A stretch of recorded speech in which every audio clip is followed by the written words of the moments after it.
Hello, good afternoon. And आज हम learn करने वाले हैं को पायलट वेब सीरीज सेकेंड, जिसमें हम सीखेंगे किस तरीके से पावर पॉइंट में भी हम ऑटोमेशन कर सकते हैं या कुछ नए फीचर जो एआई इंटीग्रेशन के बाद आए हैं। If you using 365 PPT then definitely there is a option of Copilot जो आपको दिख रहा है यहाँ पर। और को पायलट में हमें जानना है कि इससे क्या किस तरीके से हम स्लाइड्स बनाने वाले हैं। But before we start this, हमें जानना है एक नया फीचर जूम। तो चलिए स्टार्ट करते हैं। जूम ऑप्शन आपको ऑफिस 365 में ही दिखता है, जो कि एआई इंटीग्रेटेड है, जो हम ये कह सकते हैं कि एक नया फीचर है। इवन जो रिकॉर्डिंग्स जो स्लाइड्स आप देख रहे हैं जो आज हो रही है, वो भी आप कहीं ना कहीं जो कैमरा इंटीग्रेशन जो हो रहा है वो भी हमारे पास ऑप्शन में यहीं से क्रिएट हो रहा है केमियो के अकॉर्डिंग। तो केमियो से हम ये रिकॉर्डिंग कर पा रहे हैं। पहले हम लोग जूम यूज़ करते थे या बाकी टूल्स यूज़ करते थे स्क्रीन या पे स्क्रीन रिकॉर्डर करें, तो स्क्रीन रिकॉर्डिंग भी यहाँ पर अवेलेबल है। तो चलिए देखते हैं जूम का क्या है। So if you can see here I have multiple data set, I mean the multiple slides here, right. And multiple slides में आई हैव सेक्शंस टू। यानी इससे पहले सेक्शंस का पार्ट नहीं होता था, पावर पॉइंट में स्लाइड्स कंटिन्यूस होती थी, लेकिन यहाँ पर सेक्शन है। फॉर एग्जांपल एडवांस चार्ट में मेरे पास दो सेक्शंस दो स्लाइड्स हैं। फिर क्रिएटिंग प्रोफेशनल चार्ट में I have further two slides. And then inside advance chart formatting I have three slides. तो ये एक तरीके से फोल्डर हैं जिनको हमने बनाया है, इनका भी हमें समझना रहेगा। तो पहले हम स्टार्ट करते हैं जूम समरी जूम से। समरी जूम क्या है? ये बेसिकली जितनी स्लाइड्स हैं उनके थंबनेल्स क्रिएट करेगा। सेक्शन जूम में क्या होगा? जितने भी सेक्शंस हैं उनके थंबनेल क्रिएट करेगा। तो एक थंबनेल ये हो जाएगा, एक थंबनेल इसके लिए हो जाएगा, एक थंबनेल अगले वाले सेक्शन के लिए होगा, इस तरीके से। तो for example if you have 100 of slides in a PPT. So you can't go through the summary zoom because of 100 icons presenting in a single slide. It's very congested. तो हम उसके लिए क्या करेंगे? We'll go through section zoom, क्योंकि हम एक particular सारे स्लाइड्स को टारगेट नहीं कर सकते। उस केस में हम कोशिश करेंगे कि हम सेक्शन जूम से काम चलाएं। थर्ड इज स्लाइड जूम में स्पेसिफिक कोई स्लाइड है उस पर आपको जाना है या सेट ऑफ स्लाइड्स हैं जिनको आप लेके जाना चाह रहे हैं institute of going through all. तो चलिए स्टार्ट करते हैं। उसके लिए इधर I can take a new slide और otherwise will create it for you. तो मैं अभी न्यू स्लाइड ले रहा हूं। Let's say I am going to take empty slide here and on this I am going to create options. तो मैं इसके लिए वेरी सिंपल, मैंने यहां पर सबसे पहले insert and then zoom and then summary zoom here.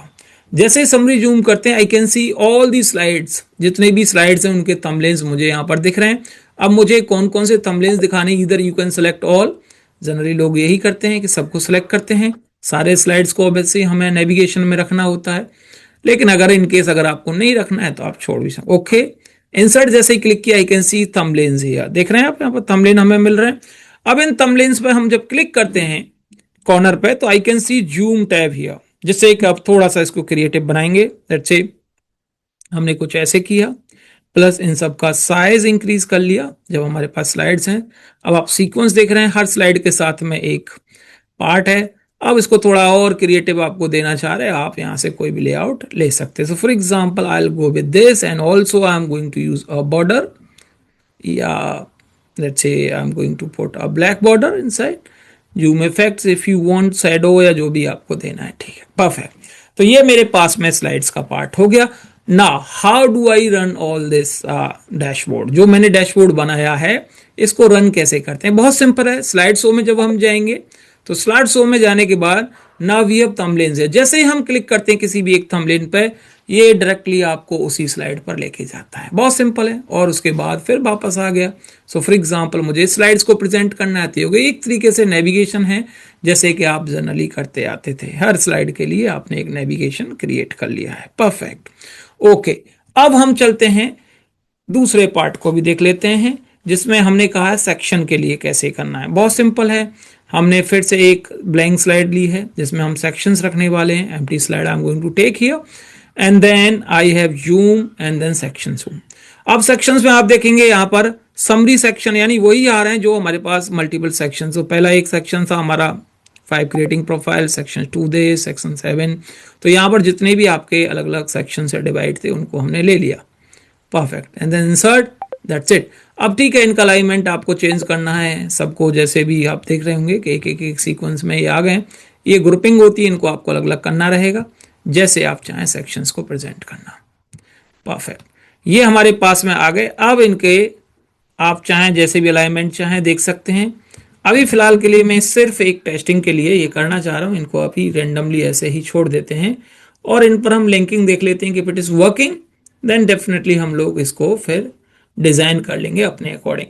Perfect, तो हम यहाँ पर गए जूम पर और मैंने इसको स्लाइड शो में जाके फ्रॉम बिगनिंग मैंने रन किया और ये मेरे पास यहाँ से for example if I am going to click here, तो ये मुझे उस स्लाइड पर ले जाएगा सेक्शन पर जहां से ये मेरे enhancing readability with colour and layout है, इसकी जितने भी स्लाइड्स होंगे उन कंटिन्यू उनको दिखाएगा। सो फॉर एग्जांपल एडवांस फॉर्मेटिंग, आपको याद हो एडवांस फॉर्मेटिंग का मेरे पास था, लिंक जूम का था, तो ये सारे स्लाइड्स आपको दिखाता है।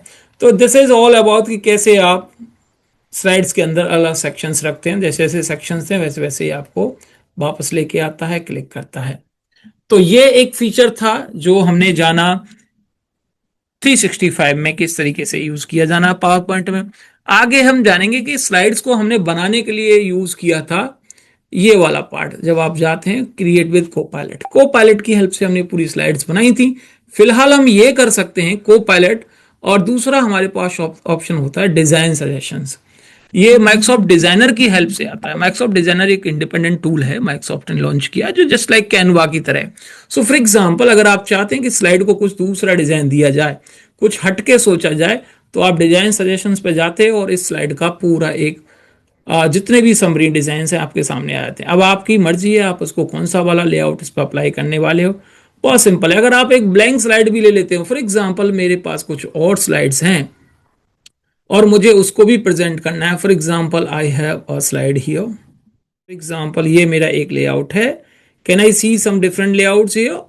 ऑफ कोर्स आप देख सकते हैं, जैसे एक लेआउट है, डिजाइन सजेशंस में हम जाएंगे, ये आपको उसको अलग तरीके से प्रेजेंट करके दिखाएगा। तो देख सकते हैं आपको एक ही स्लाइड को अलग अलग तरीके से प्रेजेंट करा जा सकता है, आपके पास में लेआउट्स हैं।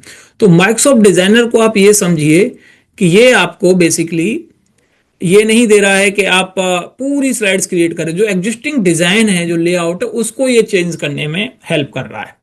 ये समझ में आया? मिलते हैं अगली सीरीज में जल्दी। Thank you.